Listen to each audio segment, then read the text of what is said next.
कारे दुरावा या लोकप्रिय मालिकेमुळे घराघरात पोहोचलेला अभिनेता सुयश टिळक यांच्याबद्दल एक वाईट बातमी समोर आली आहे।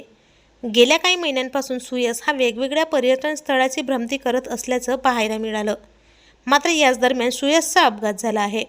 नुकतंच शेअर केलेल्या एका पोस्टमुळे त्याच्या असंख्य चाहत्यांच्या काळजाचा ठोका चुकला आहे। प्रवासादरम्यान त्याच्या गाडीचा अपघात झाल्याची माहिती त्याने स्वतः शेअर केली आहे। त्याच्याबद्दल चिंता व्यक्त करत चाहत्यांनी त्याला काळजी घेण्याचाही सल्ला दिला आहे। या अपघातात त्याच्या गाडीचा मोठा नुकसान झालं असून त्याला देखील मुका मार लागला आहे। नशीब बलवत्तर होते म्हणून सुयश या अपघातातून सुखरूप बचावला असे त्याने म्हटले आहे। दरम्यान सुयशने पुढचं पाऊल भैरोबा, बंद रेशमाचे, दुर्वा, सख्यारे आणि बाप माणूस यांसारख्या टीव्ही मालिकेत काम करत स्वतःची एक वेगळी ओळख निर्माण केली आहे। कारे दुरावा या मालिकेतील भूमिकेसाठी तो आजही ओळखला जातो। याशिवाय त्याने क्लासमेट, कॉफी आणि बरंच काही, तिचा उंबरठा, #प्रेम आणि खाली पिली यांसारख्या चित्रपटात भूमिका साकारल्या।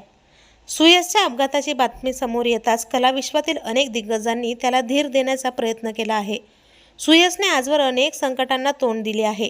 त्याच्या इथपर्यंतच्या प्रवासात त्याने खूप मेहनत घेतली आहे। याशिवाय त्याने अभिनेत्री अक्षया देवधर हिला देखील कायमचं गमावलं आहे।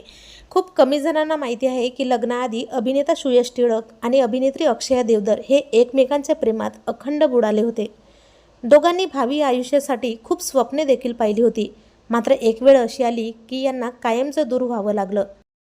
मात्र आजही हे दोघे एकमेकांना विसरू शकले नाही। तर तुम्हाला अभिनेता सुयश टिळक आणि अक्षया देवधर यांना पती पत्नीच्या रूपात पाहायला आवडले असते का? कमेंटमध्ये नक्की सांगा आणि चॅनलला नक्की सबस्क्राईब करा।